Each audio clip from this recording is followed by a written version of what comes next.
नमस्कार मित्रों, आप सभी का स्वागत है मेरे नए यूट्यूब चैनल मैक मैजिक में। जैसा कि आप जानते हैं कि यूपी आर्मिनल में जेई की वैकेंसी आ गई है, उसका नोटिफिकेशन भी आ चुका है और फॉर्म फिलअप किए जा रहे हैं। इससे संबंधित कई लोगों कई प्रकार के डाउट हैं जो लोग मुझे कॉल करके व्हाट्सएप पे या विभिन्न प्रकार के माध्यमों से मुझसे पूछ रहे हैं। तो मैंने सोचा क्यों ना इसका एक वीडियो बनाकर लोगों के डाउट क्लियर कर दिए जाएँ। तो मैं अपने इस चैनल पर आपको नोटिफिकेशन डिटेल बताऊंगा, expected cut off, previous year paper analysis और उसका सॉल्यूशन। तो हमारे इस चैनल को सबसे पहले सब्सक्राइब कर लीजिए और नोटिफिकेशन बेल आइकन बजा दीजिए ताकि आपको सारे नोटिफिकेशन सही समय पर मिलते रहें।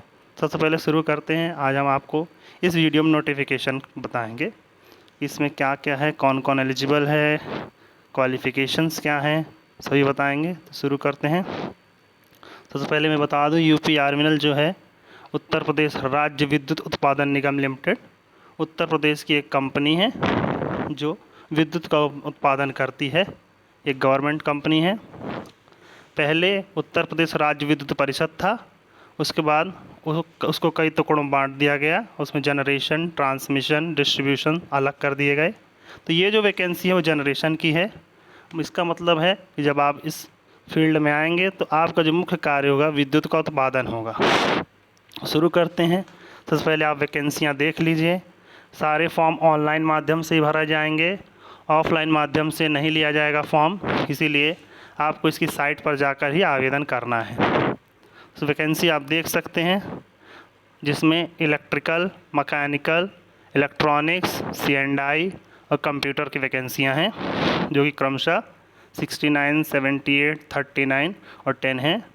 और उसको आरक्षण के अनुसार विभिन्न कैटेगरी के अनुसार अब बांट कर आगे दिखाया गया है।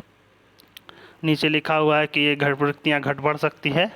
ये एक सामान्य प्रक्रिया है, जैसे सामान्यता घटती बढ़ती नहीं है।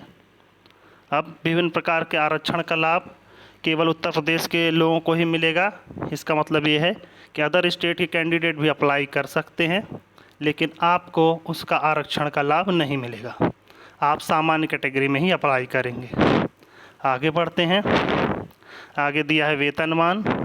वेतनमान दिया हुआ है लेवल पे मैट्रिक्स में 7th लेवल, जिसका बेसिक पे है 44,900। तो ये सिर्फ बेसिक पे है। इसके अतिरिक्त इसके अन्य भत्ते भी होते हैं, जैसे DA, O&M allowance, technical allowance. यदि आप शिफ्ट में हैं तो शिफ्ट अलाउंस, यदि आप जनरल ड्यूटी में हैं तो petrol allowance, mobile allowance etcetera.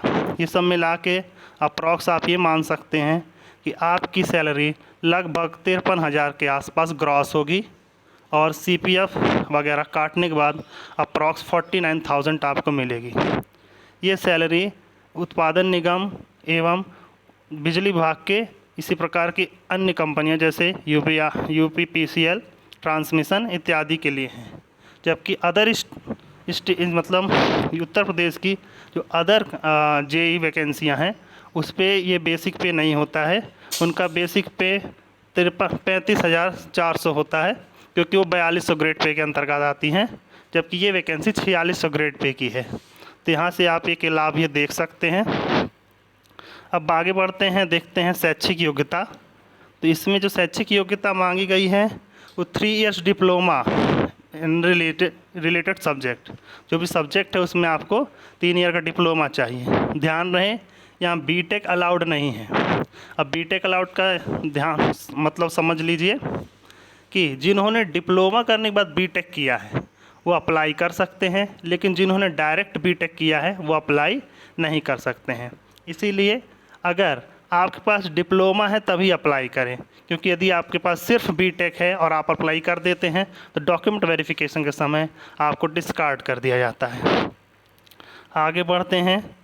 तो इसमें आयु न्यूनतम 18 वर्ष, अधिकतम 40 वर्ष, जैसा कि उत्तर प्रदेश की सभी प्रकार की वैकेंसी में होता है। अप्रेंटिसशिप के अंतर्गत 1 साल की छूट दी जाती है जिन्होंने उत्तर प्रदेश राज्य विद्युत उत्पादन निगम लिमिटेड से अप्रेंटिस किया हुआ है। SC ST कैटेगरी और OBC को उसके अनुसार आयु में छूट दी जाती है। आगे बढ़ते हैं। आवेदन शुल्क। जो आवेदन शुल्क है वो 1,000 रुपये है अनारक्षित और अन्य पिछड़ा वर्ग के अभ्यर्थियों के लिए। अनुसूचित जाति अनुसूचित जनजाति के लिए जो फीस है वो 700 रुपये रखी गई है और दिव्यांग श्रेणी के लिए 10 रुपये रखी गई है।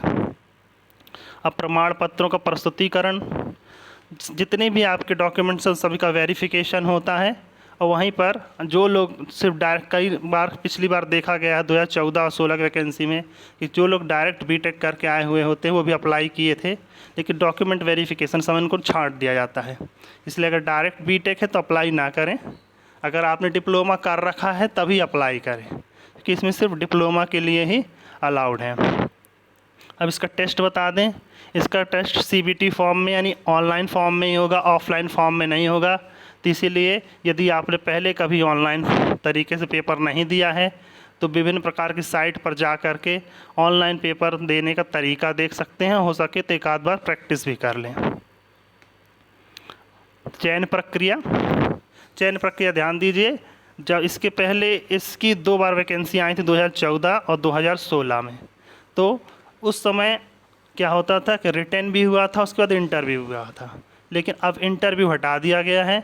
आपको सिर्फ और सिर्फ रिटन होगा और उस रिटन में जो मार्क्स आएगा उसके आधार पर मेरिट बनेगी और उसी के आधार पर चयन किया जाएगा। इसीलिए आपको रिटन में मैक्सिमम मार्क्स लाने हैं, क्योंकि डिप्लोमा के मार्क्स बिल्कुल भी नहीं है। अब इसके देखिए नीचे क्वेश्चन पेपर का पैटर्न दिया हुआ है। देखिए 2 पार्ट में होगा।